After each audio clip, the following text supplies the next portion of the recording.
Muy buenas tardes a todos. Es para mí un gran honor realmente estar aquí, compartir este espacio con exponentes tan notables como los que están agendados. Entonces les agradezco muchísimo primero la invitación que me hicieron inicialmente y que me hubieran aceptado esta intervención. Em, Quisiera saber sí, puedo compartirles unas notas que hice para esta presentación para hacerla un poco más patente de qué es lo que quiero exponerles. Entonces, voy a tratar ok, ¿le están viéndome perfectamente? Si vemos la presentación, Excelente. todavía no está en modo de presentación, eso sí. Sí, Ahí está. son muy amables, muchas gracias. Como ustedes ven, en lo que consiste, lo que estoy proponiéndoles es una especie de aplicación práctica de algo que es bastante teórico, la teoría de la computabilidad, con una curiosa aplicación que puede tener a una parte tan peculiar de las ciencias sociales. Vean que no quiero referirme a la historia de los inicios de la computación electrónica. De lo que quiero referirme es a la manera en que esta es registrada, más bien. Eh, digamos que para ser eh, más formal en este asunto, empecemos hablando de la computadora. Bueno, es bien sabido que desde la década de los 60 del siglo pasado, esta máquina ha ocupado y sigue ocupando de una manera exponencial cada vez más nichos en las actividades humanas y se ha vuelto cada vez más imprescindible en las sociedades a nivel global. Es muy obvio. De hecho, el hecho de que me estén escuchando en este momento es evidencia de eso, de que hayamos parcialmente superado estos inconvenientes de este periodo tan aciago gracias a la ubicuidad que nos da, entre otras cosas, la capacidad de comunicación gracias a la computación. Ok, sí, bueno, entonces es una máquina sumamente importante. Eso no cabe ninguna duda. Es muy patente que la importancia de máquinas en general que puedan producir información más rápidamente que los seres humanos es algo que ha sido patente de los muy, permítanme el término, sombríos antecedentes de esa tecnología. ¿A qué me refiero con esto? A esta evidencia anecdótica que merece destacarse. En 1944, John von Neumann fue el encargado de formular el modelo de la geometría de implosión necesaria para lograr la reacción en cadena de los isótopos de plutonio para la bomba Fat Man. Eh, Hay que destacar a von Neumann porque von Neumann no solamente fue uno de los matemáticos más brillantes que tal vez haya habido en la historia de la matemática, sino que además tenía una cualidad muy rara de encontrar inclusive entre matemáticos profesionales, y es que era un calculista mental extraordinario. Su capacidad de cálculo mental era realmente prodigioso, lo cual es muy raro de encontrar. Ha oído testimonios de personas que tienen doctorados en matemática y confiesan abiertamente que no son capaces de hacer una división larga mentalmente, sin que eso sea menoscabo de los aportes que hacen en campos realmente abstrusos de la matemática. Pero no era el caso de von Neumann.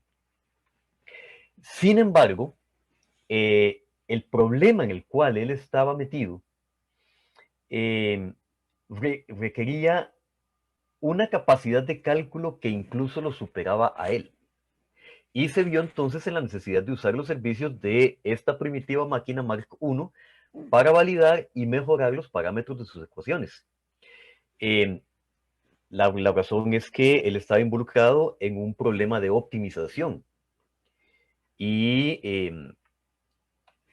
no había, digámoslo así, suficiente teoría de cómo optimizar los parámetros del modelo de un sistema de ecuaciones diferenciales en derivadas parciales, que era lo que él tenía en ese momento. Este tipo de máquinas son de una importancia enorme. Conste, no estoy hablando o indicando directamente que Mark I tuviera esta capacidad, pero si Mark I ya era una máquina de producción de información. Entonces, estas máquinas merecen nuestra atención y su desarrollo y la forma en que a su vez, de una manera dialéctica, tanto la sociedad ha modelado el desarrollo y ha tal vez acelerado en determinados momentos el desarrollo de esta tecnología o la ha estorbado, así como de rebote la manera en que esta tecnología ha creado una sociedad humana muy diferente, hace que la historia de este dispositivo sea importante. Y su desarrollo, como ustedes saben, ha sido exponencial. Así que, bueno, existe un legítimo interés en conocer su origen. ¿Dónde empezó esto? Otro detalle, perdón si parezco que estoy enunciando demasiadas verdades de perogrullo, pero, insisto, solamente mi intención es establecer los hechos en una secuencia coherente. Esa es mi fe.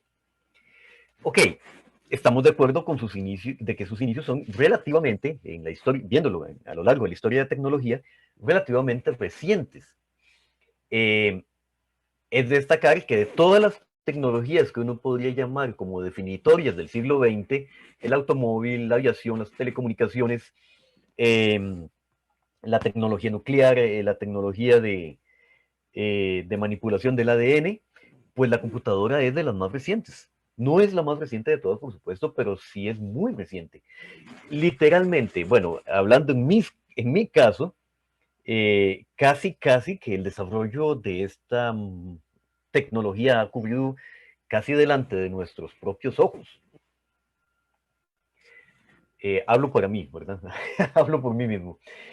Entonces, en consecuencia de esto, la documentación del desarrollo de la computadora y de esa tecnología en general es abundante acerca de los conocimientos científicos, matemáticos, tecnológicos, de ciencia de materiales, de física, que llevaron a la tecnología de la computación a lo que es hoy en día. Tenemos libros, reportes, inclusive fotografías, películas, entrevistas con los protagonistas principales de este desarrollo. O sea, lo que no nos falta es información. Ok. Entonces, aparentemente debería ser muy sencillo decir cómo es que empezó, en dónde se originó. Debería ser fácil contestar las preguntas usuales, básicas, que se hacen en historia de la tecnología. ¿Cuál fue la primera computadora? ¿Quién o quiénes la inventaron? ¿Cuándo fue diseñada? ¿Cuál fue su proceso de diseño? ¿Cuándo empezó a funcionar? Etcétera. Lo interesante aquí y a la vez intrigante es que la respuesta a esas preguntas es chocante. Ok, depende a quién le pregunte usted, lo cual no deja de ser un poco perturbador inclusive. Si usted pregunta en Alemania, bueno, Konrad Zuse, con el respaldo de muy notables investigadores en Alemania, juró hasta el momento de su muerte que él fue el inventor de la computadora y que su máquina Z3 fue la primera. Ok. Por otro lado, uno ve una obra como Arquitectura de computadoras, un enfoque cuantitativo de John Hennessy y David Patterson, que fueron los creadores del concepto de RISC, y ellos en el capítulo primero, en sus notas históricas, aseguran con total claridad y con total certeza que ENIAC fue la primera computadora. Los menciono a ellos dos porque son especialmente relevantes. Los dos son autoridades en organización y arquitectura de computadoras. Son gente especialmente notable en este ámbito. Otros, a su vez, sostienen que funcionalmente en realidad no había tanta diferencia entre ENIAC y la Mark I de Howard Aiken, así que ese honor le correspondería a la Mark I.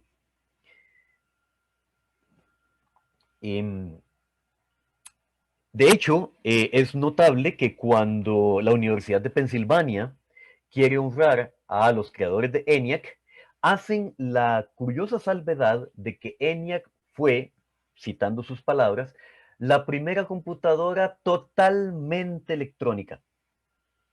Hacen esa aseveración, se cuidan en eso, porque Mark I tenía componentes mecánicos.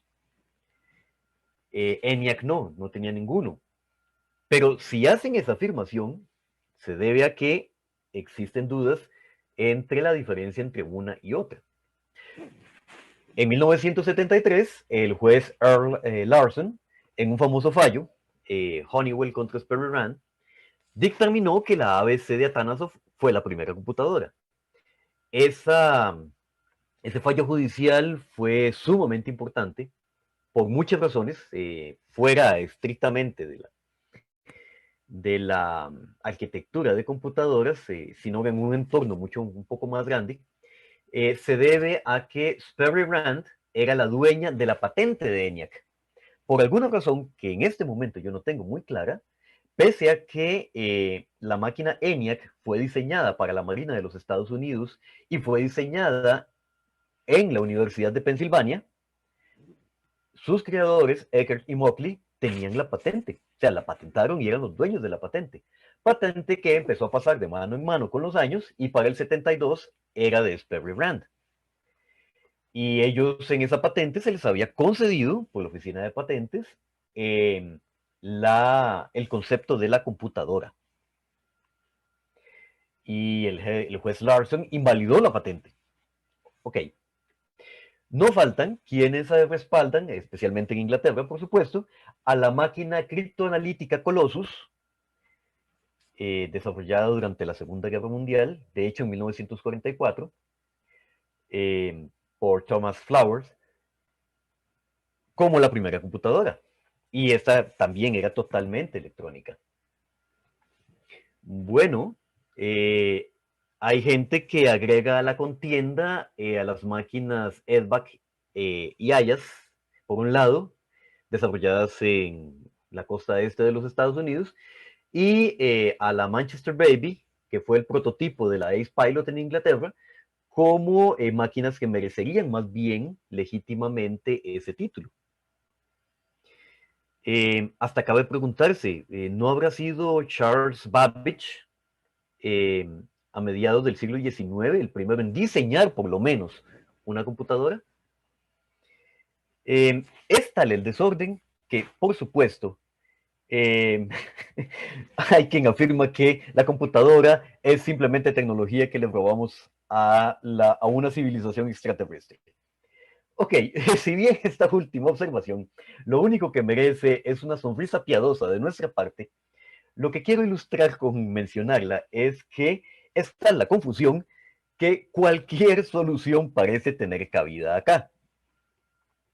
Quería mostrarles, por ejemplo, una placa en buen metal que los buenos y decentes habitantes de la universidad, perdón, del estado de Iowa, erigieron precisamente honrando a John Atanasov y a su estudiante de graduado, Clifford Berry, por la computadora ABC. Eso gracias al fallo del juez Larson, donde en esa placa se ve con toda claridad que ahí nació la computadora y que Atanasov es el padre de la computadora. Ok. Esto es lo que motiva el título de esta conferencia. El problema no parece ser la historia en sí, sino la manera en que se está narrando. Ok, lo que yo quiero aportarles es, digamos, una especie de proyecto en el cual me involucré ¿y qué tal si vemos este problema desde una óptica diferente? Si podemos echar mano ya no solo de la electrónica, de las técnicas de la historia o de los historiadores para la recopilación y clasificación de información y de ubicación de contexto, sino echemos mano también de la lógica. Por supuesto que no podemos obviar que esta multiplicidad de respuestas puede estar también aderezada con una buena dosis de chauvinismo. Claro, en vista de que la máquina es tan importante, pues quién sea el papá de la criatura es algo muy relevante. Eh, Vuelvo al caso de Hennessy y Patterson. Es impresionante la forma en que ellos defienden a Eckert y Mockley. Y uno puede tal vez sentir que la razón de excluir incluso a gente como John von Neumann de la ecuación es para decir, ok, esta es tecnología auténticamente de los Estados Unidos. Dejando de un lado estas cuestiones, eh, esto nos deja una primera gran duda. ¿A qué se debe que no haya un acuerdo en algo sobre lo que parece haber tanta información? Si la definición de computadora fuera clara, pues no debería haber dudas de cuál es la primera máquina que satisface la definición. ¿No les parece? Que entonces el problema parece venir en la definición. Ahora, ¿por qué la definición podría tener algún problema? Bueno, primera cosa que podemos preguntarnos, ¿será lo que yo llamo una trampa de Wittgenstein? ¿En qué sentido? Bueno, ¿será que la palabra computador o computadora u ordenador, depende de qué lado del charco está mencionándolo usted, es entendida de diferentes maneras por los diferentes hablantes? Y por lo tanto, en vista de que los hablantes se ponen de acuerdo en adaptar una definición u otra, entonces al mismo objeto o a diferentes objetos se los designa con la misma palabra. Bueno, hay que ser honestos y yo creo que esto es cierto hasta cierto punto, pues contribuyó a entorpecer este asunto o a introducir a Wittgenstein en la cuestión el hecho de que en lengua inglesa el término computer es usado desde el siglo XVII, más o menos algunos diccionarios etimológicos ubican esto como en la década de 1640, con el significado original de persona que calcula. En otras palabras, noten cómo, por ejemplo, Thomas Hobbes, que es anterior a este momento, no usa el término computer, sino que usa el término reckoner. Cuando él menciona que el pensamiento no es sino cálculo, thinking is not but reckoning, lo está haciendo así porque, ok, esta palabra no había sido importada del latín, del verbo computare, sino hasta el siglo XVII. Pero ya en ese siglo, eh, to compute y to reckon, o computer y reckoner, se hicieron sinónimos. Y de hecho, algo contribuyó en eso la historia de la computación, en vista de que básicamente este fue el argumento del buen juez Larson para invalidar la patente de ENIAC. Cuando uno ve la biografía de Konrad Zuse, uno ve que en la documentación que Zuse mismo aporta, él llama originalmente a sus máquinas, especialmente la Z1, Rechenmaschinen, o sea, máquinas que calculan. No obstante, la gente en lengua inglesa se dio cuenta también de este detalle y hicieron una distinción especial para el término y empezaron a hablar a partir de cierto punto en los años 60, se empezó a hablar el término de General Purpose Computer, para ser más específico e indicar, o sea, una computadora tal y como nosotros lo entendemos en lengua bueno, en casi todas las lenguas, pero en inglés sí podía haber tenido dos significados, ellos eligieron un término técnico más preciso, el de General Purpose Computer, de hecho, para eliminar esta ambigüedad. Entonces, no parece ser un problema de lenguaje.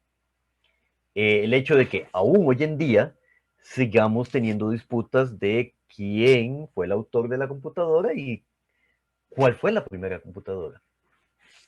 Ok, entonces, ¿de dónde pudo haber provenido el problema? Bueno, veamos más allá. ¿Será que es algo más, algo metafísico? ¿Será que hay algún tipo de problema ontológico? Es decir, que el ser de la computadora no está bien definido o no es bien conocido en general y eso hace que se den varias respuestas, todas válidas. Bueno, en primer lugar nos podríamos preguntar por qué pasa esto con la computadora y no con otras tecnologías como el automóvil o el avión. Hay que reconocer que hasta cierto punto, también esto es cierto, hasta cierto punto, en el sentido de que la mayoría de las personas se les escapa la verdadera naturaleza de la computadora. Vean, esto es especialmente interesante porque hay muchas personas que han escrito libros sobre los orígenes de determinadas máquinas, sobre los orígenes de la computación o biografías de los pioneros en la computación, y gente muy notable, inclusive historiadores de la tecnología. O hay muy buenos trabajos llevados a cabo ya no tanto por historiadores, sino por periodistas de investigación. Recordemos, por ejemplo, este extraordinario trabajo de Edwin Black sobre la participación de IBM en el Holocausto.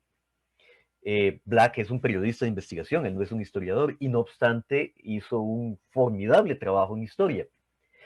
Pero ¿qué es lo que uno, a lo que uno se da cuenta cuando ve este tipo de obras? Que no parece que sus autores conozcan efectivamente qué es aquellas cualidades esenciales de la computadora. Aquello que le da verdaderamente, la que la define como tal. No lo entienden en la misma manera en que lo entiendo yo, por ejemplo, que soy programador. Y la explicación a ese sentido es que, al contrario del avión y el automóvil, cuyo funcionamiento puede explicarse de una manera más o menos completa a cualquier persona, el funcionamiento de la computadora es mucho más difícil de explicar. En consecuencia, esto no ocurre por ser en sí la computadora, o sea, porque el ser de la computadora sea incognoscible como una especie de entidad metafísica. No, yo diría que es un problema didáctico. Pues sí es posible formular la definición teórica precisa de que es una computadora. El problema, y por eso lo llamo un problema didáctico, es cómo se lo explico a las demás personas. Más adelante les voy a mencionar entonces cuál es esta definición precisa. Ok, tal vez siguiendo un poco a Heidegger, siendo la computadora un objeto artificial y además fabricado por el ser humano, hagamos esa salvedad. Profesor, Sus cuenta con seres, 5 minutos más. ¿de veras? ¿Tan poquito? Ok, wow. Su ser es un ser utilitario. En otras palabras, wow, pero creo que en 5 minutos no digo todo lo que necesitaba decir realmente. ¿Creen que podemos hacer algo? Claro, podemos extenderlo a 15, no hay problema. Wow, ok, bueno, voy a tratar de ser sintético entonces. Ok, nosotros los programadores somos los que usamos la computadora y estamos más relacionados con lo que puede ser. ¿Cómo es que uno programa una computadora? Cuando uno programa una computadora, uno lo que necesita es traducir el problema que la computadora debe resolver a algoritmos y a estructuras de datos que sean utilizadas por esos algoritmos. Muy bien. Ahora bien, ¿qué es lo que uno como programador no hace? Bueno, yo puedo plantearme seriamente si mi algoritmo puede correr en la máquina que tengo a mi disposición. Puede ser que no, que mi máquina necesite más velocidad de procesador, más memoria, más disco, más ancho de banda, pero no es un problema inherente a la máquina en sí en general. Lo que tengo que hacer es conseguirme una computadora más potente. Punto. Lo que nunca me voy a cuestionar es si mi algoritmo va a correr en alguna computadora. No, nunca. Yo asumo como un dogma que si yo puedo diseñar un algoritmo, puede correr en una computadora. Puede que tarde yo tenga un algoritmo tan ineficiente que necesite 1.000.000 de años para terminar de ejecución, pero ese no es el problema. El problema es que, bueno, no hay problema en realidad. Nosotros como programadores siempre asumimos como un dogma que mi máquina siempre va a correr mi algoritmo. En los 70 años que tenemos, ese dogma no nos ha fallado. O sea, si es computable, una computadora puede correrlo. Entonces, ese es el mollo del asunto. Una computadora es una máquina que corre algoritmos. Cualquier algoritmo posible, pasado o futuro. Si a alguien se le ocurre un algoritmo en el futuro, no importa, mi máquina lo puede correr. Ok, entonces, ¿cuál es la definición de una computadora? Bueno, una computadora es cualquier máquina que pueda instanciar o pueda ser equivalente, más bien el término es ser equivalente, a una máquina universal de Turing o que pueda correr cualquier función parcialmente computable de Church. Eso es una computadora. ¿Ven lo que les digo? Eso es un poco más difícil de explicárselo a la gente de la calle. Bueno, entonces esto parece ser resolver la cuestión. O sea, parece ser simplemente un problema de lógica.